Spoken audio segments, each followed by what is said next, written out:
Hiya, it's your pal John Lees, and today I want to talk to you about ideas. When you're a writer, that's probably the question you get asked like more times than anything else. It's a bit of a cliche. Where do your ideas come from?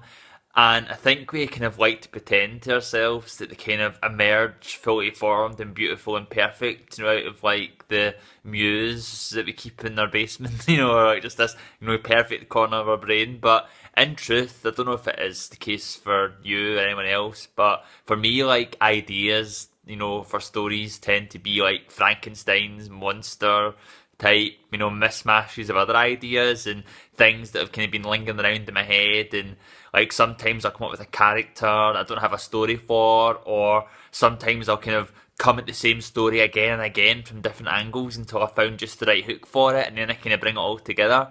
And I think that's actually quite an interesting part of the process, like how an idea becomes a story and like the various stages of evolution it takes.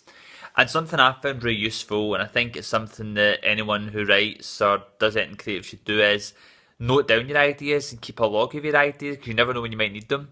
Now that might be a case of using like a notebook or something to write your ideas down. In my case, like my notebook's like a digital notebook. I use my iPad and I have a kind of like file in here. And where this really started was at the start of 2016. I took part in the 366 Stories Challenge, which was launched by Ryan K. Lindsay. And his idea was to come up with a story idea every day. And it was a difficult challenge. Sometimes, like, I think I wasted God knows how much time in the day just trying to sit there and think of a story idea rather than developing something new. But it did definitely have its value, and I think it was worthwhile in a lot of ways as well, because it gave me this kind of extensive log of like concepts and stories. And like I said before, it seems like I would keep on coming to something similar from different angles until I got just the right hook for it. And actually, some of the stuff I'm working on this year originally came out of the Story a Day Challenge entries from last year. I mean, just to give you an example, like from here, 1 second, I'll come up my iPad. But yeah, like the first entry in January 1st, 2016 was a story called Abraham Found, and I wrote down a teenage boy going by the name Abraham has spent a decade living a nomadic life as a grifter with a man he believed to be his father. When they're caught by police, Abraham discovers that he was actually kidnapped as a young boy.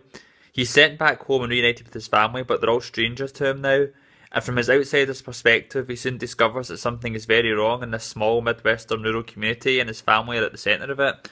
Now, that kind of, the way it goes kind of vague and blurby there was because I didn't really know what was wrong with the community. I had this idea, this character, Abraham, and this idea, which was drawn from kind of true life stories, like the Stephen Stainer story, where he was like missing for like 10 years, then returned back to his family as a teenager after being snatched as a small child, or like that documentary, The Imposter. I thought that was an interesting idea. And so like I kind of developed a character of that, but didn't really have a story. I had a kind of setup and a premise, but didn't have a story.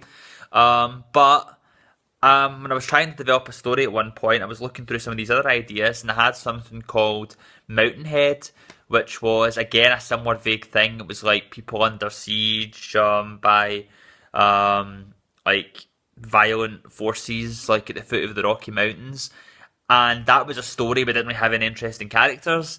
So I ended up thinking, well, what if I take Abraham out of Abraham Found and put him into this like really evocative setting of like the Rocky Mountains, and I took kind of element from another story which I can't say because for spoilers for whenever I do release Mountainhead, but they kind of all going to merge together, and it ended up becoming like what is now Mountainhead, the kind of project I've been developing with artist Ryan Lee. And that's something I find really interesting, how like ideas can take new life, and that's why I think it's good to keep a log of all this stuff because it's something you can draw on. And I'm now in a position now where having to go back to ideas because I need to kind of develop some ideas for something. People, when someone's asked me like, what ideas have you got?